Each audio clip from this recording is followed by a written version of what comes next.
Bienvenidos a Date en Tiempo Podcast, Ujú. un podcast en el que hablamos de todo, siempre. Hemos hablado de depresión, de trauma, Ujú. de sexo, de maternidad, de todo. Sí, vi, estuve mirando Mm, los anteriores. Ahí va. Y hoy les voy a confesar que estaba un poquito nervioso porque es la persona más académica que traigo. Estaba un poquito nervioso porque yo soy muy laxo y decía, ¿qué va a pasar acá, no? Digo algo que está mal y la profesora me va a corregir. Así que nada, primero darle la bienvenida a la doctora Soledad Cordero. Y antes de que ella se presente, quería, como hago con todos los invitados, darle un regalo. Ah, qué lindo. Gracias. Para tomarme café. Sí. Qué Es bueno. la taza oficial. Es la taza oficial del podcast. Bien. Me encanta este de atrás. Somos psicólogos no videntes. Es una Está gran, buenísima. es una gran Para frase. atender a los pacientes, sí. Claro. Es que es tal cual. Cuando la cosa se complica. Señores. Porque hay mucha gente, ¿no?, que piensa que leemos mente, que... Sí. Y no. Lejos de... Lejos de. lejos de- Ojalá tuviéramos algún Algún poder, ¿no? poder especial. Poner de este lado, sí. Bueno, Sole, Sí. presentate. ¿Quién sos? ¿Quién soy? Ah, disclaimer. Ella es doctora y yo pensaba que era psiquiatra y le había hablado para hablar de los psicofármacos, ¿no? Que es un capítulo que en algún momento voy a traer. Que, o sea, cómo están estigmatizados, todo el tema de la salud mental, todo eso. Y le hablé a ella para eso, pensando que nada, psiquiatra. Y yo acepté. Ella aceptó. Pero yo acepté porque me parece que los psicólogos hay un par de ítems que tenemos que aprender Sí, es verdad. respecto a la información que le tenemos que dar al paciente, que seguramente el psiquiatra no tiene tiempo Claro. o no suficiente tiempo. Y bueno, me parece que en realidad tenemos mucho para sumar y mucho para aprender en eso. Igual después me di cuenta de que vos pensabas que era doctora en psiquiatría. Cuando volví a escuchar el audio, y no, en realidad soy doctora en psicología. Sí, Un título que a veces mucha gente le confunde, claro. porque tenemos la idea todavía de que el doctor es el doctor en medicina. Sí, claro. Pero en realidad es una titulación, ¿no? El Sí. doctorado es una titulación que sigue a la maestría, a la licenciatura, maestría, después doctorado. Sí. Bueno, soy doctora en psicología, me doctoré en Alemania, en una universidad cuyo nombre es raro de pronunciar, Pronuncialo. Quiero que la gente sepa cómo se llama ese lugar. Osnabrück, por la Universidad de Osnabrück, y por una beca del DAAD, que en alemán se dice Deutsches Akademisches Austauschdienst, que es Servicio Alemán de Intercambio Académico. Ahí va. Escribí la tesis en alemán, pero todo esto aclárese que fui al colegio alemán antes. Sí, claro. Sí, No he aprendido alemán de la nada. No. Por cierto, igual en Alemania se pueden hacer doctorados, tesis, estancias, En hablando inglés. perfectamente inglés. Ahí va. Y tienen muy buenos sistemas de becas, o por lo menos los tenían. Bueno, Yo tengo un apellido alemán, no sé si te dije. no. Bueno, con el nombre Alan puede ser. Sí. Berger. Claro, sí, Berger. Exacto. Sí. Es montañés, me parece, o algo así, Sí. ¿no? Berg sé que es montaña. Ujú. Eh, Berg es montaña. sí, ahí va, perfecto. En realidad me licencié en psicología en la UDELAR. Después hice el doctorado, que no estaba, o sea que fue una cosa un poco imprevista en el sentido de que yo quería irme para afuera, hacer algo. Pedí una beca corta de investigación y me dieron una beca de doctorado con posibilidades, o sea, de un año con posibilidades de extensión hasta 3 años y medio para hacer el doctorado, que según ellos, y era correcto, era lo que me correspondía desde el punto de vista de titulación. Sí.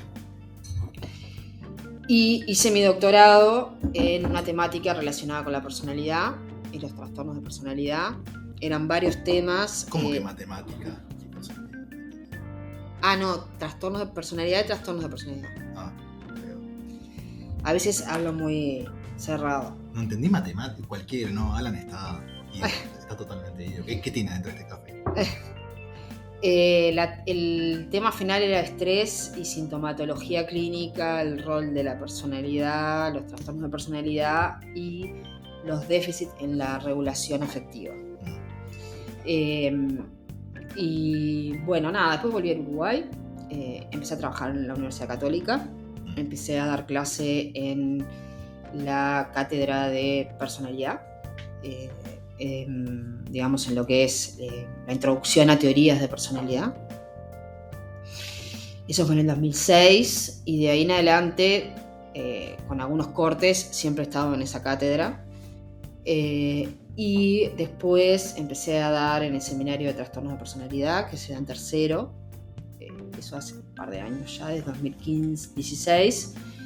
Y durante muchos años di en el posgrado de cognitiva clases. Y bueno, nada. Trabajo también la parte de investigación, intento lo que se puede. En Uruguay, claro. En Uruguay. Y tutoreo tesis de tutoreo de todos los grados.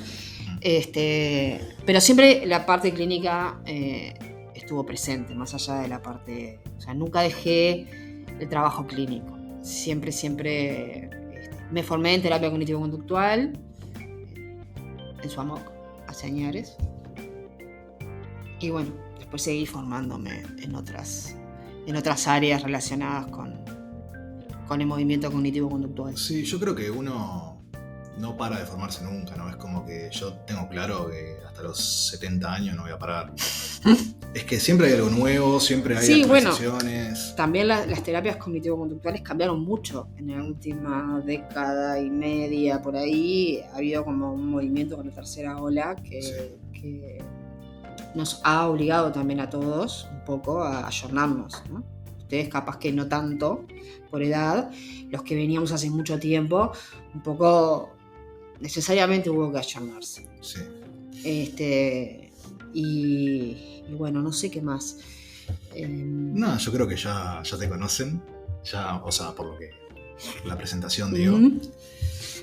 Y nada, pensando un poco, ya que no íbamos a hablar de psicofármacos, pensando un poco a ver qué tema, porque yo seguía queriendo tener este espacio con ella, qué tema podía hablar, porque a mí me gusta también, tengo dos vías para encontrar a alguien para el podcast. La primera es un tema y buscar a quién lo puede dar. La segunda es buscar a la personalidad, o sea, una persona que me guste, tipo, para acá, y ver qué tema se puede hablar. O sea, son dos vías tipo contrarias, pero bueno, a mí me ha servido. Yo creo que la gente que he traído acá, toda ha sido excelente, y esta no va a ser la excepción. Así que vos dabas clase de trastorno de personalidad o algo así, ¿no? En la Católica. Sí, yo doy clases en la Católica de trastornos de personalidad. Sí. A un seminario que era opcional y ahora es obligatorio, que es una introducción a los trastornos de personalidad. Excelente. Bueno, y es por eso que dije, bueno, da este tipo de clase de trastorno de personalidad. También doy en primero personalidad. Perfecto. Sí, después te voy a preguntar algunos nombres de profesoras que no quiero, o sea, no voy a nombrar acá porque no quiero ponerlas necesariamente, pero de que conozco. Y vamos a hablar un poco sobre trastorno de personalidad, pero no solamente a nivel académico, que sí que tiene que estar esa parte, sino del estigma que existe en este tipo de cosas. ¿Bien? Y para eso vamos a definir personalidad, como dijiste vos antes de acá, trastorno de personalidad, y vamos a debatir un poco, vamos a hablar sobre qué cosa es, qué cosa no es, y mitos también sobre todo esto, ¿no? Porque hay mucho mito. La típica de no te acerques a esta persona porque te pasa esto. Y bueno, nada, comentanos un poco, ¿qué es una personalidad? ¿Qué es la personalidad? Bueno, yo siempre empiezo el curso de personalidad diciéndoles para alentarlos, Sí. que es uno de los conceptos, junto con el trastorno de personalidad, más difíciles de describir y de entender y aprehender con H dentro de la psicología y la psicopatología. La personalidad, primero no hay un consenso 100% sobre lo que es, pero en términos generales podríamos decir que incluye, o sea, obviamente es nuestro modo de ser, nuestra manera de ser en el mundo, una manera de ser. Y nuestra manera de ser incluye muchas cosas. Entonces, la primera dificultad para definir personalidad es que estamos haciendo alusión a un montón de cosas, ¿no? Entonces, simplificándolo, podríamos decir que es el patrón de respuesta habitual que tenemos frente a las distintas circunstancias de vida que vamos viviendo y a nuestros vínculos interpersonales, ¿no? Esto es un factor fundamental. Y también a la manera que tenemos de vincularnos con nosotros mismos. Ese patrón hace referencia a la manera de sentir, de comportarse y de actuar. Es decir, es la manera en que yo pienso, siento y actúo. Ese patrón, por ejemplo, es cómo me vinculo, cuál es mi manera más característica de vincularme, y en ese sentido estoy hablando de cómo reacciono emocionalmente a mis vínculos, cómo los pienso, qué tipo de pensamientos surgen alrededor de esos vínculos y qué estrategias utilizo comportamentales para vincularme. Soy más bien introvertido o soy más extrovertido. Bueno, ahí tenemos los 5 grandes, Big Five. El Big Five, bueno, esa es una de las grandes teorías de personalidad, que por cierto ahora está teniendo de nuevo como un auge a nivel de psicopatología. Los 5 grandes, aclaro para la gente, son 5 rasgos de personalidad que se han estudiado que están presentes en todas las personas, ¿no? En todas las culturas, independientemente, y también están presentes en todas las edades, ¿no? Es decir, la personalidad se va desarrollando paulatinamente, ¿no? Pero estos rasgos serían rasgos que vendrían, o sea, todos traeríamos alguna predisposición para tener estos rasgos, que son 5.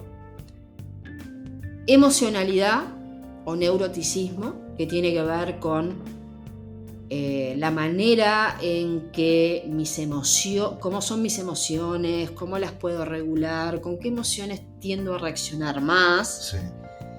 Por ejemplo, tiendo más a reaccionar con ansiedad, con irritabilidad, frente a los estresores, ¿no? La segunda, no es que sea la segunda, es el rasgo extroversión. Sí. Los rasgos son dimensiones que tienen 2 polos. Sí, y es como una dialéctica, ¿no? Tipo, hay 80.000 grises. Claro. O sea, todos nos movemos ahí, todos tenemos algo de esos rasgos dentro de esa dimensión, ¿no? Podemos estar más hacia la extroversión o más hacia la introversión o en el medio. Tercero,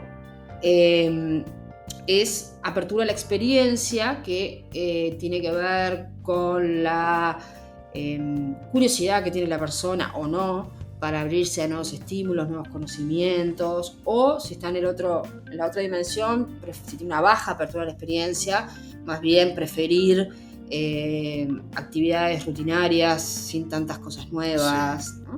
Ser más convencional. Otro rasgo tiene que ver con lo que se llama agradabilidad.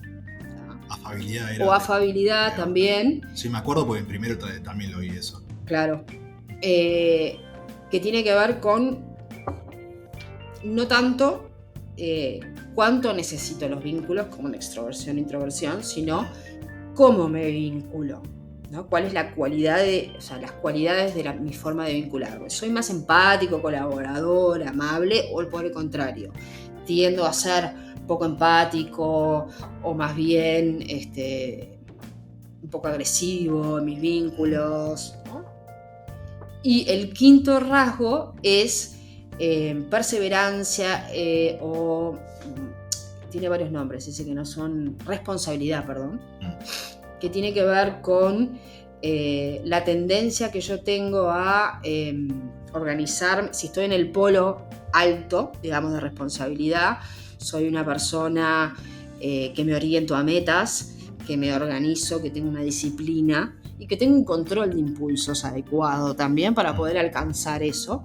O si estoy del otro lado, soy una persona más bien que me dejo más guiar por lo que quiero hacer en el momento, que me cuesta organizarme, que me cuesta planificarme, ¿no? Estos 5 rasgos estarían presentes en todas las personas en distinta intensidad. Sí, claro. ¿No? Y esto dependería también de las variables biológicas, del temperamento, de aquello que traemos. Sí.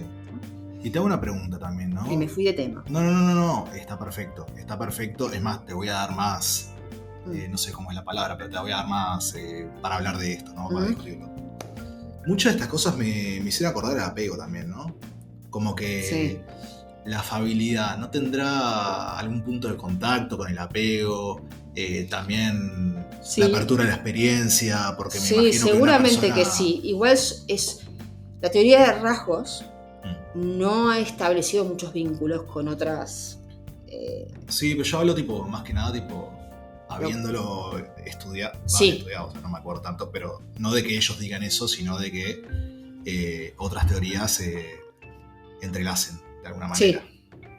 Sí. Bueno, las teorías de rasgos igual, sí aceptan la relación entre el temperamento, o sea, lo que traemos, las variables biológicas con lo ambiental, ¿no? Sí. Aunque le ponen un énfasis especial a lo biológico, digamos. Estudian más lo que traemos. Sí. Igual de lo que se sabe, y ya voy al apego, es que sería más o menos 60-40, dependiendo del rasgo. La proporción entre 60 sería ambiental, 50-60 sería ambiental, 40-50 sería biológico, de acuerdo a los estudios en rasgos. Claro. ¿No? Dentro de esa proporción ambiental está el apego, seguro está el apego. Sí.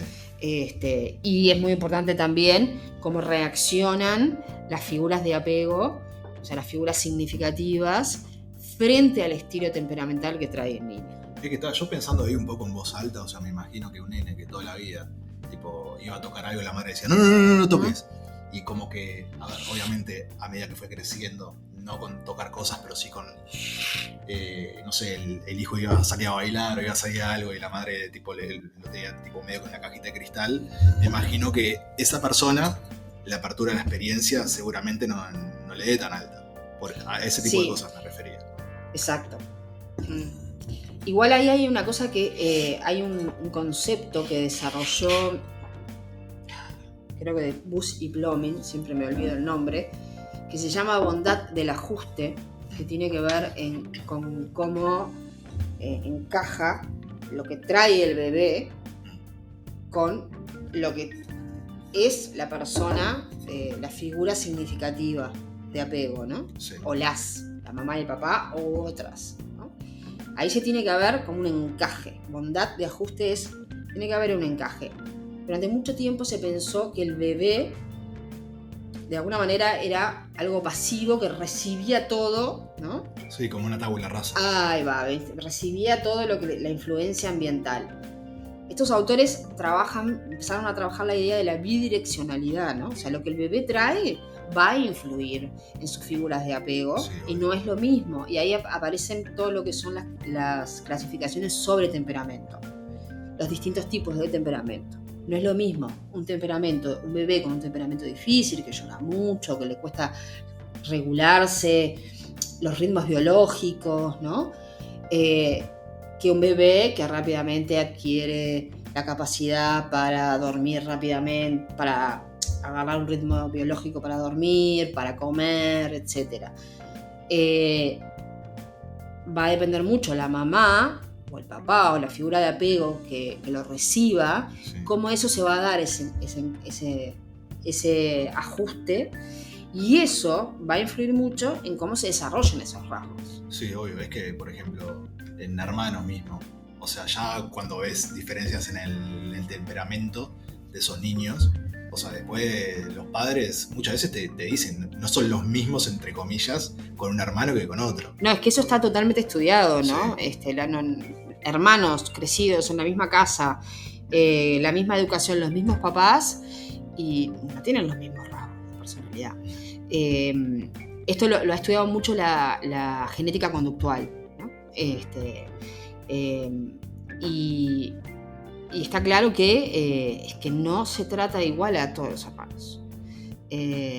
Hay diferencias involuntarias y no conscientes muchas veces, y además el temperamento que va a traer cada uno va a ser diferente, ¿no? Uno puede ser muy introvertido y otro puede ser más extrovertido, ¿no? Y a veces se nace con tendencias que no son demasiado marcadas, pero otras veces esas tendencias son muy marcadas. Por ejemplo, niño muy introvertido, ¿no? Sí. Bueno, ahí ya hay una predisposición importante a que ciertas cosas van a ser más difíciles para ese niño. Entonces van a jugar un rol muy importante. Lo social, ¿no? Los padres. O sea, no es lo mismo un papá muy introvertido que tiene un bebé introvertido que un papá más extrovertido que tiene un hijo introvertido que capaz que le puede dar una mano y ayudarlo, ¿no? Era una base segura también, ¿no? Eso siempre es lo más importante. Pero también tener en cuenta las características con las que venimos al mundo. Sí, obvio. Porque venimos con algunas predisposiciones a presentar determinadas características. Eso no quiere decir que vayamos a ser así. Claro. Pero es como una tendencia. Una tendencia. Yo siempre me lo imagino como, ¿viste cuando en las películas o en los dibujitos cuando había como que esos rectángulos gigantes de piedra que uno iba con un cincel y como que lo iba puliendo? Sí. Me imagino el temperamento como ese rectángulo sin tocar y el ambiente, tus experiencias, todo lo que hayas vivido como el cincel que va puliendo. Sí. Sí, es una buena metáfora. Hasta los 5 años el temperamento tiene un papel muy importante. Sí. Igual bueno, mi hija tiene 4. Igual es algo que va a estar siempre. Sí. Que no nos condiciona necesariamente, pero nos predispone a determinadas respuestas. Sí, nos fuimos de tema. Sí, no, igual está bien. Esto igual forma parte de lo que es personalidad normal, ¿no? Es una de las teorías sobre la personalidad. Y justamente, no sé a dónde querés pasar. No, vos habla lo que quieras. ¿Paso a patológica? Ahora, ¿O seguimos con... ¿Hablamos de trastorno de personalidad o qué querés hablar? Voy a terminar la idea de personalidad saludable. No te limites, por favor, no te limites. Bien, estamos hasta las 5 de la tarde. No importa.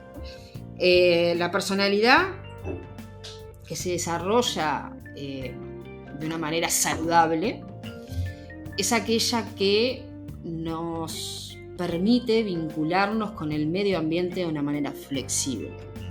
Y nos permite ser flexibles en nuestro vínculo con el ambiente y con nuestro vínculo con nosotros mismos. Porque siempre está esas dos patas, ¿no? O sea, cómo me vinculo conmigo mismo y cómo me vinculo con el mundo. La flexibilidad adaptativa es una de las características fundamentales que destacan varios autores. ¿Qué tiene que ver? ¿Con qué tiene que ver? Con que vivimos, o sea, los seres humanos vamos a pasar necesariamente por muchas etapas en las que vamos a necesitar adaptarnos a nuevas vivencias, a nuevas demandas del ambiente, ya sea porque pasamos de una etapa vital a otra, o porque tenemos estresores, ¿no? O porque nos empezamos a vincular con gente de otro medio, en fin. Por muchísimas razones la vida requiere siempre, necesariamente, la capacidad de adaptarnos. Cuando esa capacidad de adaptarnos funciona bien, entonces, sin dejar de ser nosotros mismos, eso es importante, ¿no? Seguimos teniendo ciertas características que nos caracterizan, valga la redundancia, pero podemos adaptarnos a los cambios. Sí. Y eso nos permite avanzar en los objetivos que tenemos, lograr bienestar, ¿no? Lograr sacar provecho a las competencias que tenemos, y vincularnos de una manera que nos es satisfactoria. Todo lo cual va a redundar en un mayor nivel de bienestar, ¿no? Cuando eso falla, empezamos en el ámbito de lo que es más disfuncional. Hablamos de lo disfuncional, ¿no? ¿Qué vendría a ser lo disfuncional? Lo disfuncional, vuelvo de nuevo. Hablar de personalidad patológica, entender el concepto es complejo. Una de las formas que tenemos de entenderlo es decir, bueno, entonces, si lo saludable está en la flexibilidad, cuando hablamos de algo patológico estamos hablando de algo donde falla la flexibilidad, o sea, estamos hablando de algo donde hay mucha rigidez. La persona, esos patrones de pensar, sentir y actuar, se van volviendo progresivamente rígidos. Entonces se vincula con los demás, sus vínculos interpersonales, fundamentalmente ahí es donde se ven afectados porque sus patrones de respuesta son muy rígidos. Sí. Entonces, también su manera de vincularse consigo mismo es rígida. Y ahí entro hago un paréntesis, es muy probable que no haya desarrollado un sentido de sí mismo coherente que le permita sentir con claridad quién es, hacia dónde va en la vida y sentirse a gusto consigo mismo. Después, a nivel vincular, lo que suele suceder es que la persona repite patrones conductuales, repite patrones de relacionamiento que no les son favorables, es decir, que le generan malestar o que le generan problemas, porque le pueden generar malestar a la persona o a los demás. Sí, ¿no? Y la persona no logra, primero, muchas veces no logra darse cuenta de que eso sucede, ¿no? Porque forma parte de su identidad, entonces no lo ve como algo problemático. Pero además, cuando logra darse cuenta, no lo puede cambiar. Claro. Voy a poner un ejemplo. Una persona es dependiente. Todos somos un poco dependientes. Sí. Pero cuando hay una personalidad patológica, quiere decir que la persona se vuelve patológicamente dependiente. Sí. Es decir, que fundamentalmente sus vínculos van a estar marcados por esas características que tiene de relacionarse de manera dependiente. Sí, claro. Como que no poder ir de solo a ningún lado. Eso, necesitar siempre al otro, sentir que no es capaz de hacerlo de manera independiente, sentir que no tiene las competencias suficientes para hacerlo, que no lo va a poder hacer sin el otro, y generar esos vínculos. Podría ser también, por ejemplo, con tal de estar con X persona, o sea que es importante para uno y que es la que dependés, haces algo que no te gusta, ¿te podría llevar a hacer eso? Bueno, eso, ahí entramos en lo patológico también. Sí. O sea, con tal, sí, de estar con esta persona y no quedarme solo, ¿no? Soy capaz de acceder a un montón de cosas que no están dentro de mis deseos. Las personas que son dependientes, que tienen un trastorno de personalidad dependiente, son personas que son muy sumisas, que no prestan atención a sus necesidades y a sus deseos, sino que siempre están anteponiendo las necesidades y los deseos del otro. Claro. De paso, acá hago una aclaración que me parece que está buena. Cuando hablamos de trastornos de personalidad, clásicamente en los modelos, en los manuales internacionales, hasta hace un tiempo, porque ahora está cambiando un poco, se hablaba de modelos categoriales donde habían 10 tipos de trastornos de personalidad. Primero, categorial quiere decir que vos tenés o no tenés una condición, ¿no? Es decir, reunís las características para tener esa condición o no. Claro. Entonces hay una línea divisoria categórica que separa lo normal de lo patológico. Normal entre comillas porque... Sí, se entiende. ¿Está? Pero te hago una pregunta antes. No existía eso de decir, esta persona tiene rasgos o tiene un poquito más de esto, pero no configura un trastorno de personalidad. Bueno, se puede decir así. No, pero digo, en ese momento existía eso. A nivel de manual, formalmente hablando, no. A nivel de terapeuta sí lo hacíamos. Es decir, Claro. tiene rasgos dependientes que no llegan a configurar un trastorno. Claro, como un punto medio. Como un punto medio. Y ahí vienen lo que se llaman los modelos dimensionales, ¿no? En contraposición a los modelos categoriales. Ahí no es estás o no estás de un lado o del Claro. otro, sino que hay una línea con distintas intensidades donde las personas se mueven, ¿no? Y pueden estar en una punta, tienen muy poco ese rasgo, más al medio tienen mucho, tienen moderado, y en la punta es severo y ahí sería el trastorno, ¿no? Esos modelos dimensionales en los manuales americanos aparecieron en la edición del 2013, que es el DSM-5. En Europa, digamos en la psiquiatría más europea, ¿Terminaste, Mati? sí, perdón, que es el que está representada en el... Bueno, no es europea, es mundial en realidad, por la Organización Mundial de la Salud, el CIE 11, plantea un modelo netamente dimensional y saca el modelo categorial. Claro. Lo cual es un cambio muy, muy importante. Entonces ahí sí, es totalmente un modelo dimensional por intensidad. Es decir, ya no tenemos una línea divisoria categórica, sino que nos vamos a mover en distintas intensidades. Está mucho más... son modelos que pueden abarcar mucho más los matices, Sí. ¿no? Y de hecho reflejan mucho más la realidad. Entonces no habría una línea divisoria categórica entre lo normal y lo patológico, sino algo mucho más que se va configurando, con muchos grises. Con muchos matices. El modelo categorial anterior, quiero hacer la aclaración esta, hablaba de 10 trastornos de personalidad.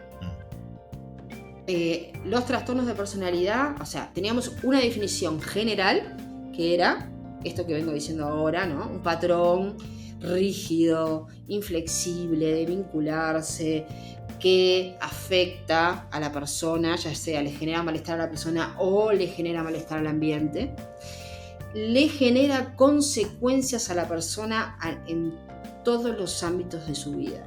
Eso es decir, a nivel social, a nivel laboral, a nivel íntimo, ¿no? Va a ir teniendo consecuencias. Sí, claro. ¿No? Es muy importante esto, no es un área sola, son todas las áreas. Claro. ¿No? Y muy importante, que no lo dijimos hasta ahora, ese patrón muestra sus primeras manifestaciones al comienzo de la edad adulta como mínimo. La personalidad es una cosa que se desarrolla paulatinamente.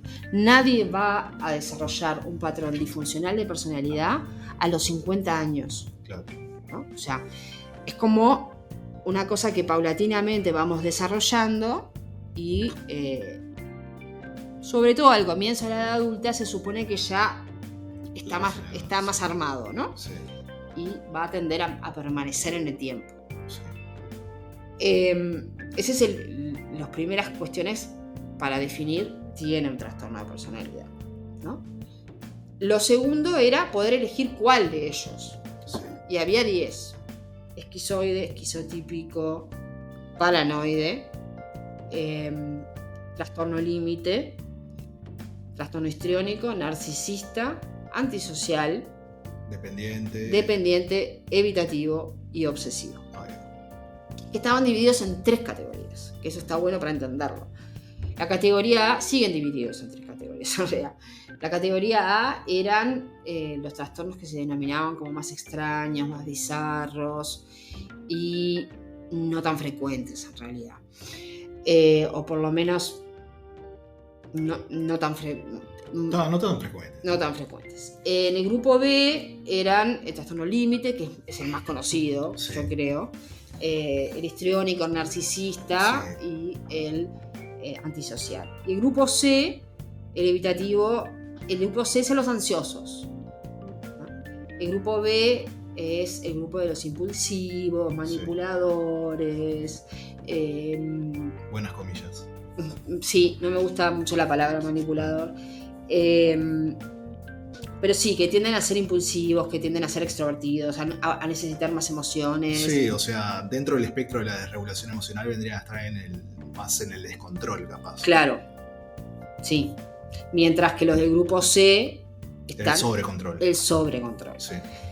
Bueno, si pensamos en esa clasificación, todos podemos tener un poquito de cada uno de ellos. Sí, sí. ¿No? Pero si la pensamos dimensionalmente, la cuestión sería ¿cuánto de eso tenemos? Una cosa es que tú seas un poquito desconfiado, eso es hasta saludable, ¿no? Sí. Evolutivamente tiene una lógica, ¿no? O sea, los seres humanos tenían que desarrollar, por lo menos en la época de las cavernas, una cierta capacidad para defenderse y anticipar posibles riesgos. Eso no es lo mismo que una persona, o sea, eso es saludable, funcional. Otra cosa es cuando algo se vuelve exagerado, sí, y la persona interpreta todo en el sentido ese, ¿no? Se va hacia el lado de la desconfianza permanente. Claro, ahí estamos en una persona... Dijo tal palabra, tipo, las personas que dicen tal cosa o que hacen tales cosas, yo no puedo confiar. Me voy. Sí. No solo eso, sino que estoy a la guardia, sí, ataco antes que me ataquen. Con la mierda totalmente prendida todo el día. Y lo más importante de eso es que la persona no puede dejar de hacerlo. Claro. Y otra cosa importante es que a veces no se da cuenta. ¿No es la mayoría de las veces? ¿Que no se da cuenta? Claro. Sí. Por lo menos sin tratamiento. Claro. La mayoría de las veces lo que va a tender a pensar, va a tender es a buscar evidencia en el ambiente que le confirme que eso que piensa es verdadero. Sí. Eso le va a traer también problemas a nivel vincular, porque las personas se van a alejar. Hay un círculo vicioso que se produce en los trastornos de personalidad que tiende a mantener el trastorno, que es muy importante, porque la persona repite conductas que tienden a llevarlo a problemas interpersonales que en definitiva van a terminar manteniendo el problema. Sí, obvio. Porque no se dan cuenta del problema. Es que justamente es lo que tiene los trastornos de personalidad, por lo menos al principio, sin terapia, que es, digamos, el fusionarse, ¿no? Con todo esto que les pasa, ¿no? El no reconocerlo como algo que está mal. Que está mal, o sea, se me fue el concepto. No lo reconozco. Como algo disfuncional. Como algo disfuncional. Lo que pasa es que forma parte de su identidad, es lo que son, es lo que conoce. Entonces, para esa persona, eso no es... A ver, pongamos un ejemplo. Cuando una persona tiene depresión, te dice: yo siento que a esta altura, que en este momento no soy la misma persona que fui siempre, ¿no? Que tengo menos ganas de hacer las cosas, que estoy triste, que antes no estaba triste, que yo soy una persona alegre, ¿no? Eso es lo que se llama egodistonía. Es decir, sí, eso que me pasa no está en sintonía con lo que yo soy. Claro, esto no, es como si esto no fuese mío. Claro. Y van a consulta para ver, justamente, mirá, me pasa esto, yo no soy así. Cuando hay una patología de personalidad, esto no pasa, al revés, la persona se siente totalmente en sintonía con esas características. Claro. En otras palabras, no es consciente del problema. Entonces es mucho menos probable que busque ayuda y que acepte ayuda. Salvo que le venga una depresión o algo de ansiedad y después vas viendo que hay detrás, ¿no? Porque no es lo mismo tener una depresión o un trastorno de ansiedad o ansiedad más inhabilitante que algo detrás. No todas las personas con depresión tienen un trastorno de personalidad. No, claro. No. A ver, todos tenemos patrones de personalidad que no son los ideales, todos tendríamos algo que cambiar y mejorar.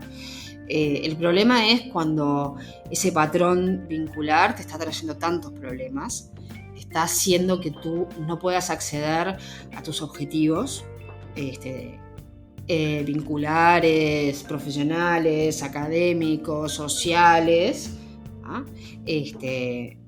y en definitiva está yendo, o sea, te está trayendo mucho malestar. Sí. El tema es que la personalidad es estable a lo largo del tiempo. Y ahí viene el otro punto importante, ¿no? Es que los trastornos de personalidad han sido pensados siempre como trastornos crónicos, Sí. con pocas probabilidades de cambio. Por suerte, en los últimos años, las investigaciones han mostrado que las personas pueden cambiar más de lo que pensábamos. Eso no quiere decir que van a cambiar radicalmente, pero sí que pueden flexibilizar algunas de sus características con los años, ¿no? A veces, Sí. más de lo que pensábamos. ¿Te puedo hacer una pregunta Sí, de que sí, claro. sigas? Todas las que quieras. Estoy hablando mucho yo. No, pero ¿podrá tener que ver esto con desde dónde uno se para? Porque si vos me decís, no, o sea, me paro desde el modelo, no digo vos, tipo Sí. Alien X. Mm. Me paro desde el modelo, que la personalidad es algo inmutable o poco mutable. No es inmutable. No, pero digo, Tiende a la estabilidad. tiende a la estabilidad y hay poca cosa que hacer con eso. O sea, digo de ese modelo tipo el primero, pero Sí. que había mencionado. Si me paro de ahí, ¿no será más probable que la persona que yo atienda como paciente efectivamente cambie menos, pero también por lo que yo pienso de lo que puede llegar a ser él? Sí. Que sesgue eso, Sí. sesgue las posibilidades de que yo le doy al paciente y... Sí, seguramente. Mm. Sí.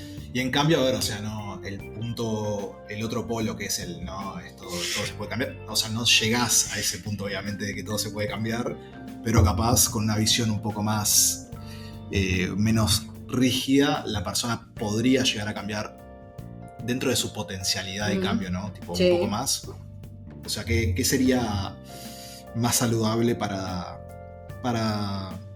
poder llegar a lo máximo posible que dentro de un trastorno de personalidad para cambiar? Y yo pienso que una mirada esperanzadora siempre es mejor. Sí. Tampoco Una- el Herbalife, ¿no? Sí, Tipo, una razonablemente esperanzadora. Sí, Me parece que en esto los conceptos dicotómicos no hacen bien, exactamente. ¿no? Ni es que no se puede cambiar nada, ni es que se puede cambiar como uno quiere. Claro. Las redes están llenas de mensajes respecto a que uno puede ser quien quiere ser.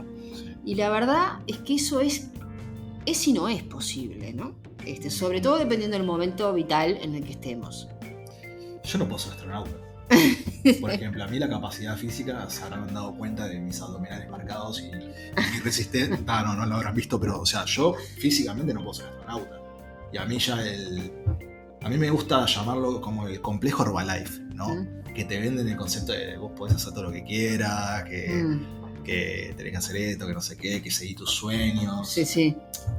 A ver, ese no es, hasta cierto punto. Capaz que no puedo ser astronauta, pero uno de mis sueños que era, digamos, aparecer en cámara, hacer un poco... O sea, llega esto, y esto sí lo puedo hacer, pero ir al espacio no, ¿me explico? Sí. Las personas pueden cambiar dentro de un espectro de lo que son. Sí. O sea, si cambian radicalmente y pasan a ser alguien muy distinto, yo te diría que ahí, en general, pasó algo serio. Hay que preocuparse. Hay que preocuparse. Hay que preocuparse. Como también, o sea, una persona totalmente evitativa, con un trastorno de personalidad evitativo, no va a ser el rey de la fiesta. ¿no? ¿Me explico? Porque hablé de astronauta y rasgos físicos, capaz que no tenía mucho que ver, pero acá creo que Sí. podemos ver algo de eso. Sí. Si pasa a ser el rey de la fiesta es porque está bajo el insumo de alguna sustancia o porque le pasó alguna cosa desde el punto de vista del ánimo, o sea, probablemente haya entrado en un estado maníaco o algo así. Puede ser una parte. Que no estaría siendo saludable tampoco, Sí. ¿no? Entonces, de hecho, cuando hablamos, a ver, estabilidad y cambio van de la mano en personalidad. Esto quiere decir, la personalidad tiende a ser estable Sí. y constante a lo largo del tiempo y de las distintas situaciones. Esto es importante porque eso permite que las personas tengamos una identidad, ¿no? Y que los demás puedan saber más o menos cómo voy a comportarme yo. Y esto es muy importante para los vínculos, porque si yo fuera siempre diferente, las personas se sentirían confundidas respecto a qué esperar de mí. Entonces, Impredecible. exactamente. Y eso me generaría problemas. Entonces hay un cierto grado de predecibilidad que todos esperamos en los vínculos y en la forma de comportarse de la persona, ¿no? Eso no quiere decir que no pueda cambiar en circunstancias que requieren un cierto nivel de cambio, ¿no? No sé, una situación vital importante que le requiere un cambio. Momentos vitales importantes, pasa del liceo a la facultad, termina la facultad, pasa al mundo laboral, ¿no? Pero eso no quiere decir que ese cambio, ese movimiento, lo va a llevar a un cambio radical. Porque eso además le generaría a la persona un estado de confusión. Sí, obvio. Es como una especie soy? de crisis existencial. Yo fui hasta ahora así y ahora de pronto soy así, ¿no? O sea, entonces esto de la estabilidad del cambio lo tenemos que pensar de manera no dicotómica ni demasiado exagerada, ¿no? Después, también hay otra cuestión, la de la coherencia a lo largo de las distintas situaciones de vida, ¿no? ¿Qué nos pasa cuando una persona se comporta siempre diferente, ¿no? Y no es coherente? En general, no gusta, ¿no? Entonces, parte también de la estabilidad tiene que ver con ser coherente a lo largo de las distintas situaciones, áreas de vida. Y si bien es verdad que uno puede cambiar y mejorar y tratar de superarse, eso no quiere decir que vas a cambiar rasgos esenciales. Y me parece que a veces hay como una confusión en ese sentido. Pero no solamente dentro de los trastornos de personalidad, sino que también en gente que no configura un trastorno de personalidad. O sea, nunca vamos a cambiar totalmente lo que somos. Y no sería saludable. Ni para nosotros, ni para nuestros vínculos, ni el medio que nos rodea. Claro, ¿dónde se fue el Alan que decía estupideces en la cámara? ¿Entendés? O sea, va por ahí también. Bueno, después otro tema importante que me parece que es importante es que el concepto de trastornos de personalidad ha estado sujeto a un montón de controversias, ha sido muy revisado en la última década, ya de antes, pero sobre todo en la última década, ¿no? Y se ha cuestionado mucho la validez del diagnóstico, ¿no? ¿Cómo tenemos que entenderlos a los trastornos de personalidad? Sí. No porque no existan personas que tengan dificultades interpersonales crónicas que le traen muchos problemas y mucho sufrimiento, sino porque quizás se ha visto que dependiendo del trastorno puede haber un cambio mayor de lo que pensábamos y podíamos que no se mantiene el diagnóstico, o capaz que el problema está en los tipos de diagnóstico, ¿no? Sí. Y en la validez de los diagnósticos y si estos se sostienen a lo largo del tiempo o no. Claro, bueno. Más que en la patología en sí misma. Claro. Bueno, acá entramos en temas interesantes. Vamos a aclarar que, hasta donde sé yo, los modelos que intentan refutar o debatir con el tema de los trastornos de personalidad todavía no tienen tanta evidencia y que, o sea, por ahora los trastornos de personalidad es lo hegemónico, por ahora, tipo el modelo categorial. Sí. Bueno, sí, aunque la verdad es que en el modelo europeo, en el modelo de la Organización Mundial de la Salud, en la CIE-11, se han jugado bastante, ¿no? Han sacado el modelo categorial y eso es algo que no era esperable. Claro, pero siguen diciendo, o sea, capaz que hay gente que no configura, pero siguen existiendo. Se habla de... tiré un poquito. No pasa nada. De trastorno de personalidad y no de trastornos. Ese es el primer cambio. Ahí va. O sea, de un concepto que es uno. Sí. Y ese uno está configurado en función de rasgos patológicos de personalidad. O sea, los 5 rasgos que hablé al principio, una clasificación de esos 5 rasgos, pero patológicos, ¿no? Y el único trastorno que permanece en la CIE-11 es el patrón, se llama patrón borderline, trastorno límite. Todos los demás fueron sacados. Eso es un movimiento muy jugado. Muy jugado. Bueno, yo de ese lo desconozco, sinceramente. Lo que iba a nombrar, es muy nuevo. Lo que iba a nombrar tenía que ver con otras corrientes, pero bien que nombraste esta porque yo no la conocía, lo voy a investigar en algún momento. Hablar de Primero, el concepto de desregulación emocional, sobre todo el que trae DBT. Porque cuando hablamos de desregulación emocional, hablamos de... Bueno, es una de las cosas también que está afectada en los trastornos de personalidad, ¿no? Sí. Seguramente. Sí. Hablamos de dos polos que tienen obviamente sus grises, en el sobrecontrol y en el descontrol.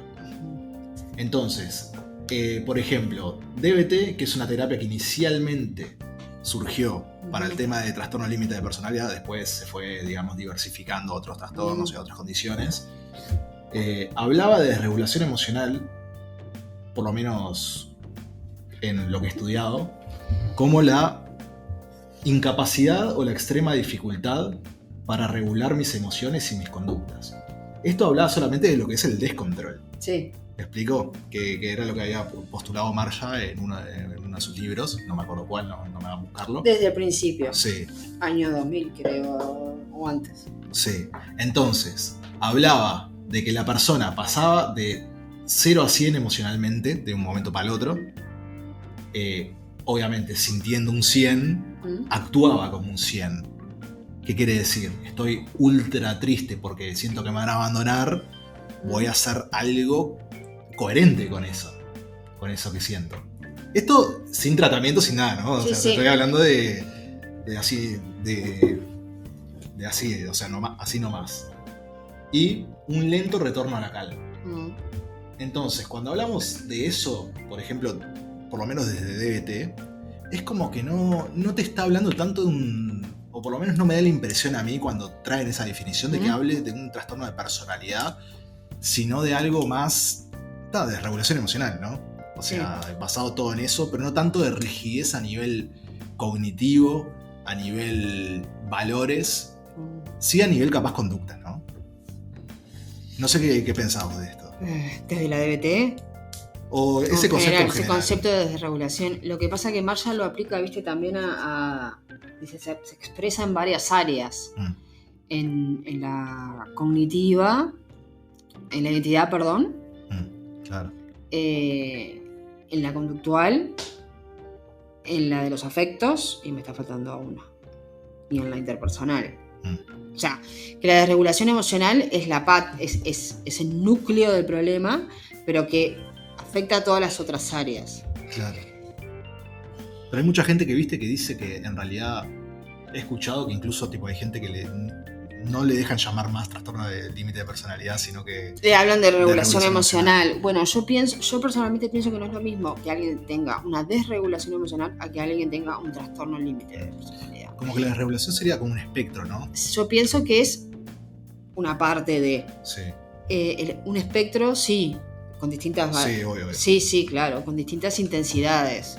Porque hay personas que tienen desregulación emocional, pero de repente no reúnen otras características propias del trastorno límite, como una sensación de vacío crónico o problemas crónicos con la identidad, temor al abandono o al rechazo muy acentuado. Yo creo que es interesante igual pensar en la desregulación emocional, que es un concepto transdiagnóstico, ¿no? Sí. Que abarca, que está implicado en muchos trastornos, sin dejar de pensar algunas características que son propias de cada trastorno, ¿no? Sí. Y no es la única cosa para mí dentro del trastorno límite.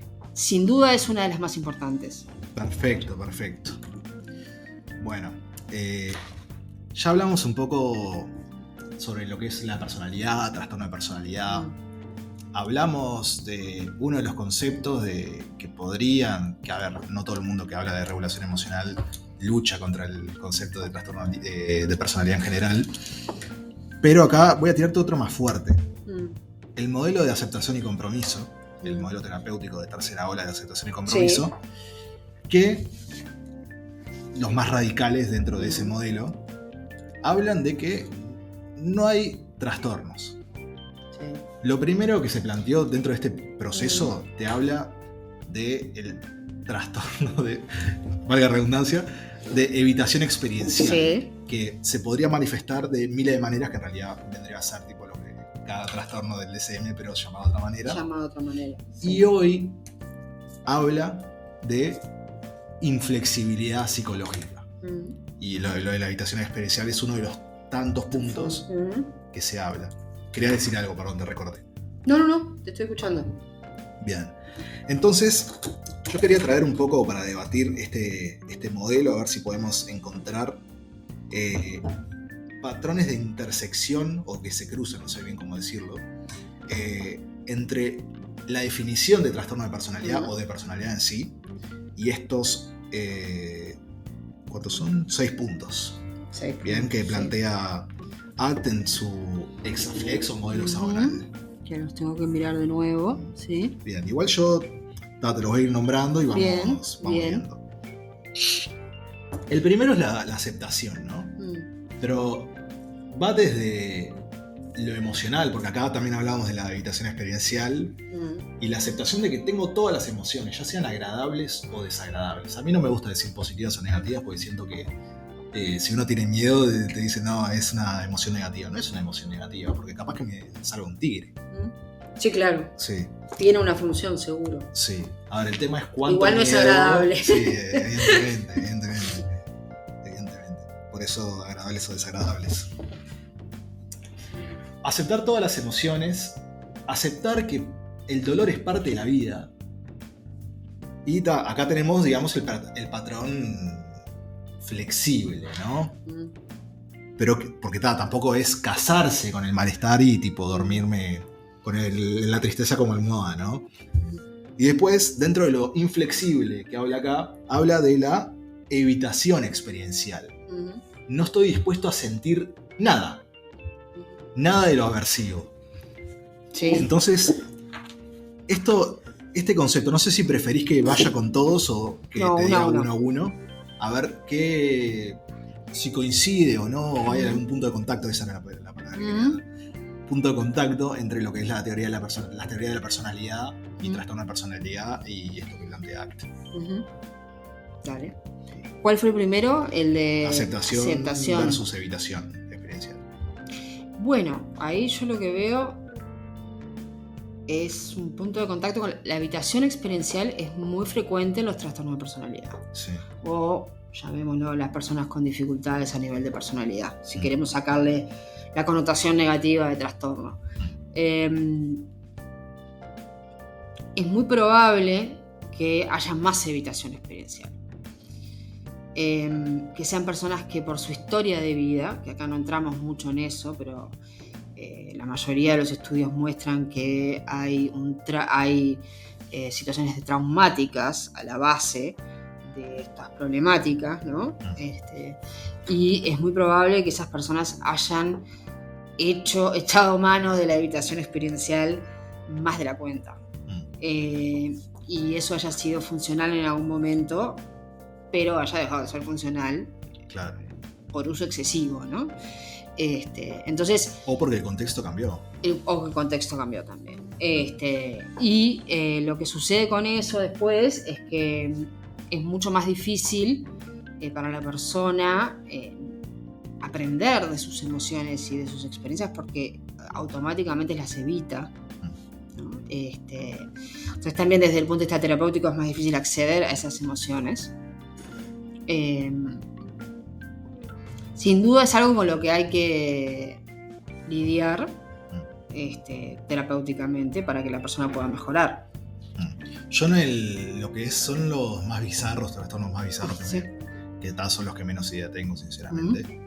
No sé dónde estaría la evitación experiencial, pero dentro de lo que es el clúster B, clúster C, que estamos hablando de los más desregulados o los sobrecontrolados, la evitación experiencial está clara. Sí. Por ejemplo, en el borderline, en el popular trastorno límite de la personalidad, la persona se siente un vacío o un malestar muy grande, va y se autolesiona y ahí evita la experiencia. Por lo menos sí, las conductas de riesgo muchas veces tienen que ver con evitar, sí, en general. Sí, como también un dependiente busca evitar la experiencia de malestar quedándose tipo al lado siendo la sombra de una persona. Sí. No sé si vieron La vida No, ¿cómo se llama este dibujito? Arnold. ¿Vos lo viste? No. Había una chica que se llamaba Helga que siempre hablaba de Arnold, que estaba enamorada de él, no sé qué. Y había uno atrás que siempre tipo aparecía atrás escuchando todo. Tipo atrás de la persona, tipo la sombra. Ese es el dependiente. No, mentira, no sé si ese es el dependiente, pero parecería. Entonces, Dependiente como excesivo, que, ¿no? claro. Como que ahí veo los puntos de contacto. En el clúster A no lo veo, pero no hablemos de clúster A porque si no se nos va. Sí, es más complejo. Sí. Vamos al segundo punto. Sí. De fusión y fusión cognitiva. Fusión cognitiva es cuando vos te estás casando con una emoción, cuando sos la emoción, cuando sos ese pensamiento, cuando sos ese recuerdo, esa idea. Uh-huh. Entonces, yo por ejemplo, no es lo mismo sentirme triste y seguir de largo y ni darme cuenta que estoy triste y me quedé todo el día tirado en la cama sin darme cuenta de nada. Y otra cosa es de, tipo, darme cuenta de que estoy triste y de que no quiero ir al trabajo, que no quiero ir a estudiar y poder hacer algo al respecto. Hay mucha gente que sigue de largo, que siente y sigue de largo. Y no utiliza, digamos, la metacognición esa de pensar sobre mi pensar o el pensar sobre mi sentir. Y eso, ¿cómo está el tema de la metacognición en los trastornos de personalidad? Vamos a hablar de lo severo, ¿no? Sí. Cuando estamos en el espectro, está dentro de lo severo, y la metacognición está en menos. Es una capacidad... La corteza prefrontal no estaba muy desarrollada, digamos. No creo que biológicamente... A ver, no se puede hacer una... No se puede hablar en términos generales, ¿no? Claro. Con eso, pero... Sí, la metacognición muchas veces está en menos. Lo que sí seguro pasa, hablando de fusión y de fusión, es que la persona está muy, muy fusionada con sus pensamientos y sus emociones. Desde el punto de vista cognitivo, si lo pensamos desde las perspectivas cognitivas, son personas que sus creencias disfuncionales son para ellos absolutas verdades, que van estoy hablando de creencias funcionales, pienso por ejemplo, no sé, soy incompetente o soy una persona que no sirvo para algo o nadie me va a querer, ¿no? Están totalmente fusionados con esas ideas y no logran tomar distancia, no logran cuestionarlas, muchas veces ni siquiera un poquito, ¿no? Entonces van por la vida comprobando, tratando de comprobar de manera automática esas creencias. Eso es decir, no lo hacen voluntariamente, pero los seres humanos... La profecía autocumplida. Los seres humanos somos comprobadores natos de nuestras creencias. Buscamos coherencia es una manera de tener coherencia, ¿no? En nuestra identidad y esto está muy, muy, muy acentuado en los trastornos de personalidad. Por eso es que no pueden ver la evidencia que está en contra. Sí. De que capaz que la persona que tiene enfrente, por ejemplo, si es un paranoide, bueno, capaz que esa persona realmente no tiene ninguna mala intención. No, simplemente está fusionado con eso y no hay forma de sacar. O sea, capaz que hay, pero en ese momento no. Es difícil. Sí. También depende de la edad vital, ¿no? O sea, no es lo mismo estas dificultades a lo mismo. Te tiré el mate. No, tranqui, después lo levanto. No pasa nada. Parte de... Es parte de la... Esto ya estaba planeado. No es lo mismo a los 25 años que a los 50, ¿no? Sí. O sea, que va a estar mucho más rígido y estructurado todo eso. Y se va a haber fusionado toda una vida con esas creencias. Sí. Anda a defusionar eso. Bien. Después, tenemos esto creo que lo habías nombrado antes, que es, digamos, el cómo una persona se percibe con las historias que se cuenta de uno mismo, ¿no? Sí. Acá hablamos de yo concepto versus yo contexto. Yo concepto es la típica de yo siempre fui así, nunca, yo no voy a cambiar, yo siempre fui así, soy así y actúo así. ¿Para qué vas a terapia? Digo, eso en primer lugar. Sí. Segundo lugar, las historias que me cuento de uno mismo, porque yo de chiquito que soy desregulado, yo de chiquito que respondo mal a mis padres o a mis amigos. Sí. Entonces, esa rigidez no te permite que poder actuar de otra manera porque vos crees que sos incapaz de actuar de otra manera. Sí. Y ahí tenés el otro polo. Bueno, el otro polo no, lo flexible, Sí. que es el yo contexto. Que yo, es verdad que pasó todo esto, pero hoy en día, yo hoy tengo la capacidad de actuar distinto. Capaz que no excesivamente distinto, Sí. capaz que no perder mi esencia, sino que tengo la capacidad de no tratar mal a la gente cuando me enojo, o otras cosas. Y que en cada contexto, o sea, con mis padres, con mis amigos, en el trabajo, en el podcast, yo puedo mostrar una faceta distinta mía, según el contexto lo requiera. Sí. Entonces, Eso en una personalidad patológica, con dificultades, es Sí. muy poco probable. claro, Justamente lo que se repite es el mismo patrón, independientemente del ambiente, el área social y lo que requiera y demande el contexto. sí. Y ahí es donde está la mayor dificultad, donde vos ves que hay una rigidez que la persona no puede manejar y que a veces ni siquiera es consciente. Claro. Hay algo que después voy a hablar contigo de esto, que lo voy a hablar detrás de la cámara, porque nos vamos a ir Al diablo. al diablo. Ahí va, por decirlo de alguna manera. Y acá hablamos, hay dos cosas acá que las voy a combinar porque para mí es un poco lo mismo, según lo que he estudiado de ACT. Valores y acción comprometida. Los valores, según ACT, y yo adhiero mucho a este concepto, como que ahí está mi rigidez psicológica, que es como que la filosofía de vida de cada uno, personal. No tanto que hay valores, la típica de no, porque esta persona no tiene valores o los viejos valores. Sí, no, valores en el sentido Sí. de lo que es cada importante uno, para vos. Claro, cómo yo quiero sentirme como persona, como pareja, como amigo, como anfitrión, conmigo mismo. Bien, la filosofía de vida de cada uno maneja, ¿tá? Ponete que tenés un faro, imagínate el faro de Punta Carretas o el de tu país, no sé cuál es. La luz del faro que apunta de noche hacia el océano, pero vos no ves dónde termina.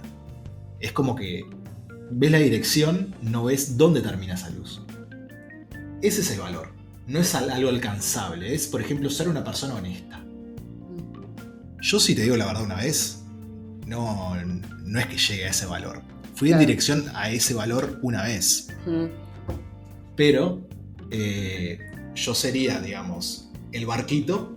Y hay acciones que me acercan en dirección a ese valor, pero no es que voy a llegar. Entonces yo soy el barquito, tenemos las boyas, que son cada acción, y acción comprometida, que es lo que dije antes, y yo voy en dirección a ese valor mediante acciones comprometidas, que es el segundo punto. Entonces, es el actuar según cómo yo me quiero sentir conmigo mismo, tanto como en cualquier ámbito de mi vida. No sé si se entendió el concepto. Sí. Bien. Y lo que dice acá es que el punto contrario es el estancarse, el quedarse, el actuar, digamos, a corto plazo. Siento angustia, me lastimo, pero después uno de mis valores era ser una persona saludable, ser una persona que o sea, que quiere cuidar de su físico, de su figura, de su salud mental, y ahí fui en dirección opuesta a mi valor. Entonces, yo creo que ahí hablamos, ¿no? Hay un punto de contacto. Sí, justamente, sí, van muchas veces en contra de lo que querrían alcanzar. Sí. Por eso también es como, ese es como un criterio, ¿no? O sea, la persona no logra desarrollar todas las potencialidades que tiene, ni logra ir en el camino que quiere ir. Y eso va a jugar, o sea, vaya a traerle malestar. Sí. Y en ese sentido es que la personalidad no lo está ayudando. No lo está ayudando a lograr aquello que quiere, claro, a largo plazo, y a poder... Lo que vemos en los casos más severos es que la persona, como que hay un potencial que quedó truncado, ¿no? Como que no son esas vidas donde decís, acá pasó algo que no permitió, ¿no? Sí, que la persona pueda desarrollar que el árbol, digamos, crezca derecho. Sí.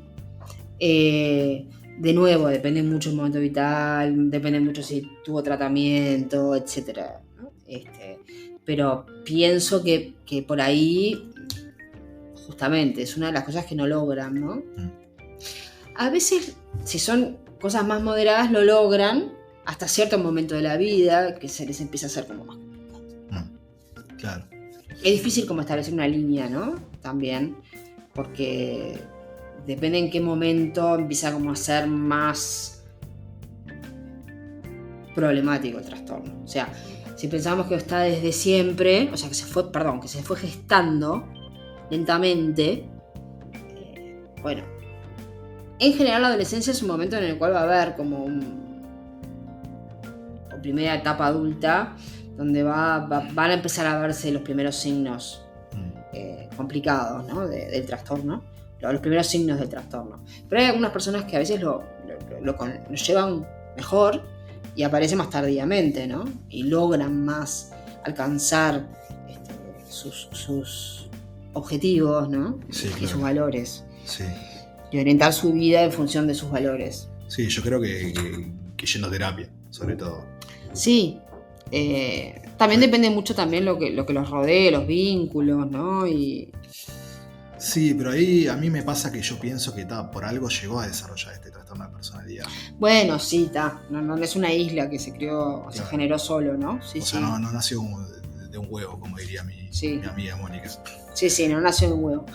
Pero bueno, de repente también, yo qué sé, se fue a otro país, empezó una vida, generó vínculos más saludables, yo qué sé. Bueno, tantas trayectorias distintas. Puede pasar. Igual hay algunas trayectorias que, o sea, que el propio trastorno no va a permitir que eso suceda. Sí. ¿No? Ese es el punto, ¿no? A veces. Pero ahí es cuando la sintomatología irrumpe mucho en la adolescencia. Siempre ahí irrumpe en la adolescencia, pero cuando es muy fuerte. Sí. Porque es una etapa trascendental. Sí, ya de por sí en la adolescencia estás totalmente efervescente con todas las hormonas por todos lados. Ya de por sí estás más blanco y negro que normal. Ni que hablar eso, pero además es una etapa en la que vos vas a tener que tomar muchas decisiones que van a ser importantes a largo plazo. Adolescencia y primera etapa adulta, ¿no? Sí.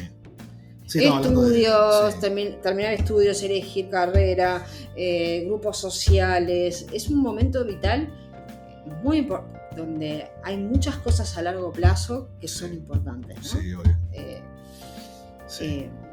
Entonces ahí a veces lo que ves es que se complica mucho ahí y después es difícil subsanar eso que no se pudo hacer.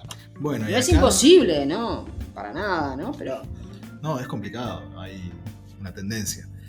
Y acá te voy a mechar esto que dijiste de la universidad, por ejemplo, lo de los estudios, con el último punto que es momento presente versus pasado-futuro.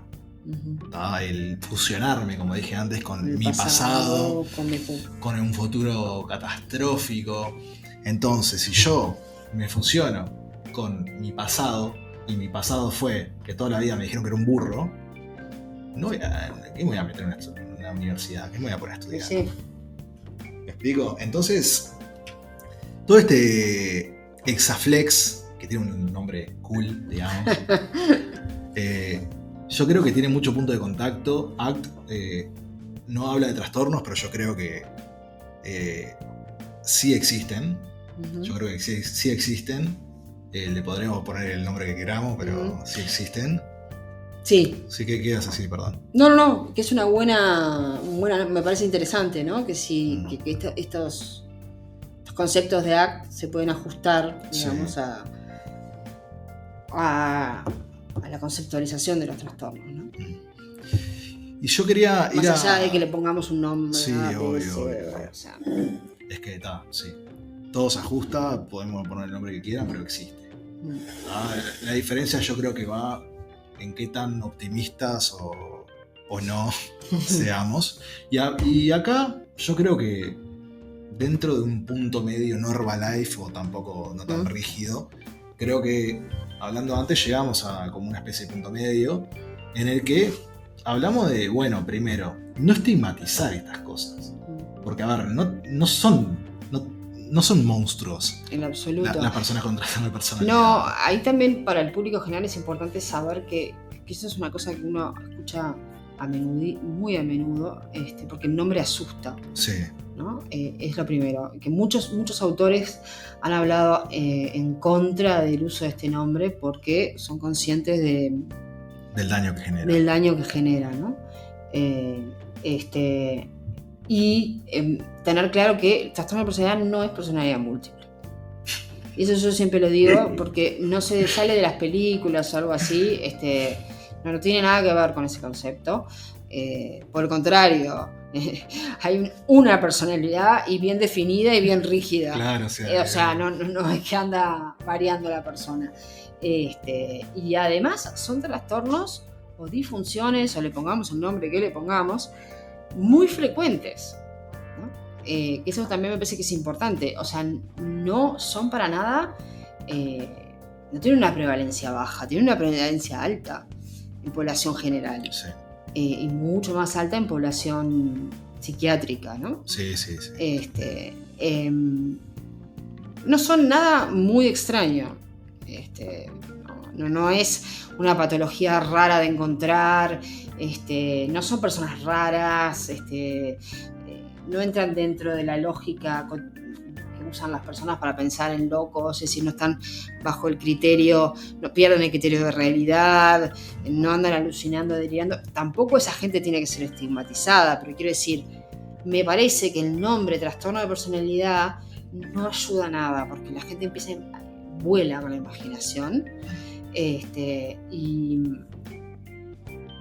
son patrones de personalidad disfuncionales, ¿no? Por diversas razones.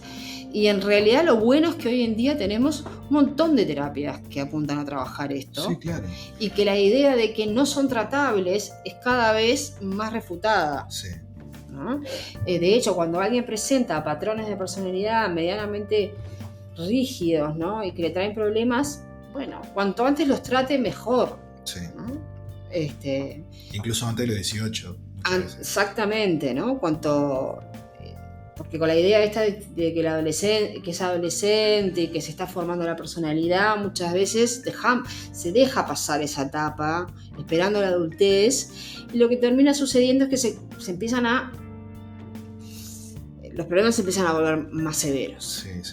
Y no nos olvidemos que esa es una etapa de nuevo muy trascendental, donde se ponen las piedras de lo que va a venir después, de tus amigos, de tu carrera, del grupo donde te moves. Eso no quiere decir que a los 30 años vos no te puedas armar una vida. Pero lo social, por ejemplo, es mucho más difícil con los años, ¿no? Conocer gente nueva, generar nuevos vínculos. Sí. Y más si toda la vida la pareja de una manera y pensaste de una manera. Sí. La pareja, los hijos, en fin. Bueno, ahora me fui de tema, no sé. Me perdí. No, estábamos hablando de no estigmatizar. De no estigmatizar, sí. Son trastornos muy estigmatizados. Los propios profesionales tienen, yo también lo he tenido, temor a hablar de ellos, ¿no? Con los pacientes. Claro, porque la regla, justamente hablando de ACT un poco, la regla de que, trastorno de personalidad es igual a algo malo, es igual a alejate porque te va a hacer algo malo, y no. O sea, yo trabajo mucho con trastornos límite de personalidad y nunca me han tratado mal ni me han faltado el respeto. O sea, no me han adulado tampoco, como dice el imaginario, ¿no? Me han tratado con respeto, me han hablado bien. No son gente peligrosa. ¿Me explico? Quería dejar un poco ese mensaje. Bueno, con el trastorno límite en particular hay muchos estigmas, ¿no? En los últimos años han salido como mucha cosa en los medios, en la tele, en las series, ¿no? Y como siempre estuvieron un poco estigmatizados, y me parece que hay cosas que no ayudan, ¿no? Sí. Y lo Cada mismo persona con es un nosotros. mundo, más Sí. allá, y eso es importante, más allá de etiquetas, cada persona es un mundo. Es que todos mis pacientes son diferentes. Y son diferentes. Por más que tengan el mismo trastorno. Lo que nos permite todo esto es ordenar de alguna manera, porque nosotros no tenemos la necesidad de ordenar la información. Y ese ordenar tiene que servir para poder decir, bueno, de esto que sabemos, esto lo ordenamos, de esto que sabemos nos va a servir esto o esto o esto, ¿no? Si no, no sirve para nada tener que poner los nombres. Sí, obvio. Los nombres sirven para decir, bueno, ¿qué hay para hacer de esto? ¿Qué se sabe de esto? Claro. ¿No? Si no, de nuevo, repito, no sirve. Es que, a ver, también dentro de la sociedad seguramente tengan un amigo con trastorno de personalidad o más de uno. Seguramente la persona que trabaje en aquel Starbucks que fuiste, alguno tenga algún trastorno de personalidad, o si no es en Starbucks, es en la pasiva. Bueno, puede ser hasta que incluso algunos trastornos de personalidad sean funcionales a algunos trabajos. Claro, exactamente. Me imagino un programador, ¿no? Un evitativo. No me hables. Estoy acá con... medio esquizoide, sí, que le sirve ser un programa, no vincularse demasiado, estar metido ahí a full con la computadora, etcétera. Una personalidad histriónica puede ser muy funcional para si es actriz, o para un podcast. O si se maneja en el mundo del teatro, del cine, de la actuación o de artístico en general. Claro. No dije para el podcast porque no, yo soy tengo rasgos histriónicos. ¿Y qué más? Y nada, o sea, como que están totalmente metidos en la sociedad. Son personas que seguramente se hayan cruzado y hasta les hayan caído bien, hasta hayan sido amigos, o sea, no estamos hablando de nadie extraño. Claro. Así que nada, yo creo que el mensaje final es un poco ese, ¿no? O sea, no segregar, o sea, sin formación, esto es información, que obviamente, si bien los dos nos consideramos científicos, ella bastante más que yo, pero somos bastante científicos los dos, pensamiento crítico, no se queden solamente con lo que estamos diciendo nosotros, sino que investiguen, lean, vean otras opiniones. Y no sé si querés decir algo más, vos. No, por ahora me parece que creo que ha quedado todo bastante cubierto. Seguro se me van a ocurrir después otras cosas, pero... Bueno, Sole, la verdad que un placer tenerte acá. Gracias a vos también. Sí. Gracias por estos mates. Perdón que te desarme el mate. No. Y bueno, una charla muy amena. Sí, la verdad que estuvo muy buena. El pre y el durante, digamos. Así que les mando un abrazo a todos. De vuelta, gracias Sole por venir. La verdad que estuvo muy bueno y aprendí pila de cosas también. Porque hay cosas en la facultad que uno no se acuerda. Así que les mando un saludo a todos. Que anden bien y nos vemos en el siguiente capítulo. ¡Chau!